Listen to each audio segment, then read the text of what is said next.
What's going on, everyone, and welcome to another basic movie review channel. I'm Chase. Now let's talk about a movie. And the one I want to talk about is The Princess. Now this one comes to us from 20th Century Studios, and it hits Hulu this Friday, July 1st, if you want to watch it regardless of what I'm about to say. And what is it about?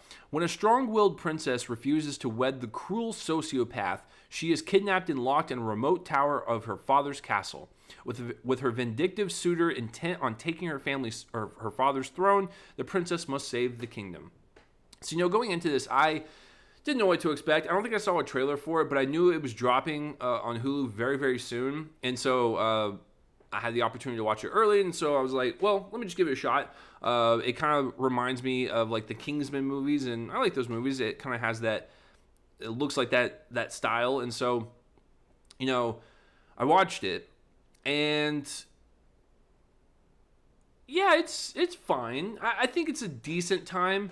It's got some decent set pieces and some decent action sequences, but I'm not like over the moon about this one. I'm also not saying it's terrible. I don't think it's terrible in the slightest. I think it's a very breezy, very violent action film that you can watch. It's an hour and a half. It's in, out. It wastes no time, and the action is nonstop. And so, if you like those types of movies, like I would say, not even like I take that back. There's definitely some Kingsman influences, but there's also like the Raid influences. I've never seen those films, but I know that that story is about one person traveling up or down like a building and fighting people along the way. Like each floor's got some type of obstacle in front of them.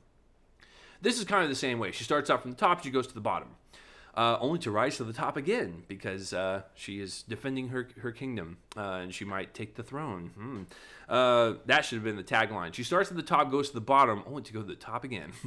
No, that's terrible. Hire me, though. I think it's a pretty good one.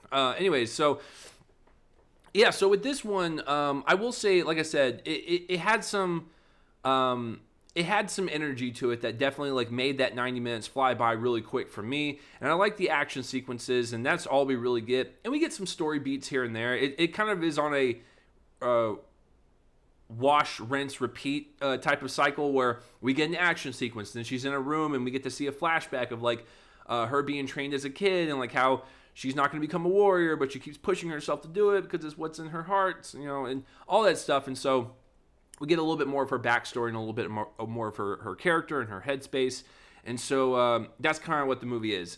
Fight sequence, flashback, reflection, then back to it. And then we have the final battle at the very end where she takes on, of course, the sociopath that she was supposed to marry, but she did not. But, like I said, there's really not, like, a lot to it to think about. It's just more of like, if you want to kind of shut your brain off and just watch like a really decent action film with like some pretty cool sequences, and it's super bloody and violent, so you'll get your fix that way too. It's a hard R, so I think you'll enjoy it on that front.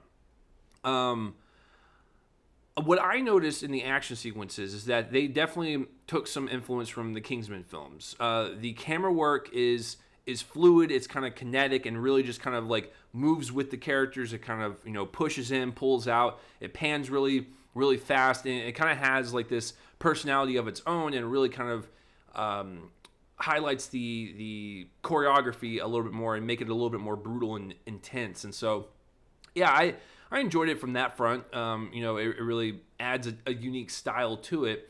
So I noticed that about the action sequences. And then also, like I said, definitely some Raid influences just from what I've seen. Clips of that movie, they're definitely kind of going after that too. And it's both of those movies and their styles kind of set in medieval times. So it's not a bad pitch. And so I really liked Joey King in this film, really just kind of kicking ass and taking names. I mean, there's no better way to say it. She really does a great job just like carrying her own weight throughout this entire film. She takes on so many people. She kills so many people.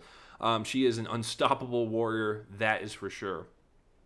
But what I like about it is that her character is also struggling with acceptance of her dad, and like her dad and her mom not having a son, and they have two daughters, and so they never saw her as someone to take over the throne because this is the time period. And so like obviously we got to have a son, and so that's why they force daughters to marry people like that. And so there's a nice nice kind of storyline that she has with her father, and like trying to prove to him that she is worthy, and doing all of this not only for herself but for her family and for her father, and like for his approval. I thought that was kind of sweet. That was really nice stuff. And so I really enjoyed that kind of like storyline, because that kind of like goes with the flashbacks and like kind of how the end of the movie wraps up and everything. So yeah, I really enjoyed kind of her journey and her performance. And I think, correct me if I'm wrong, but I think she performed all of her stunts in this. And so if that's the case, good for Joey King. Really committed to the role and like just went for it. Did some really amazing acrobatic moves. I'm sure there were some things that she couldn't do, but like for the most part, I watched it and I was keeping track of it. That was her face the entire time. So I was like, oh, maybe she did all of her own stunts. And so I thought that really added a lot to her performance. And plus, since this is like a nonstop action film, if you were the lead in it, you kind of want to commit and be like, yeah, I'm gonna do these myself. And so I really applaud her for that. I thought everyone else in the movie was pretty good.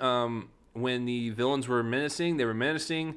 Then you had the other people who were a part of the kingdom, and like they were the good guys. And so you can definitely tell the good versus evil in everyone's performances, and they really they loved their roles. I can tell you that, because like Dominic Cooper is he's the main villain. He's the one that she was supposed to marry.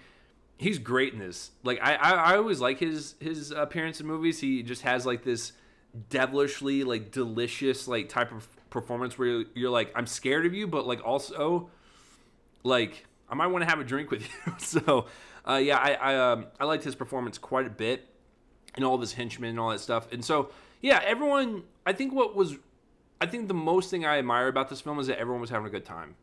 Everyone on the set, and you can tell everyone behind the camera was having a blast making this. And that's what the movies are about, man. Just making great entertainment. And I think in terms of just pure entertainment, yeah, I think this one does it. If you're looking for something, it's like Kingsman-esque for this weekend on Hulu, check it out. I think you might like it. It's not going to win any awards or anything. It's not anything it's not groundbreaking. It's not it's not genre bending or anything. It's just like, it's very straightforward. It is what it is. And I had a decent time.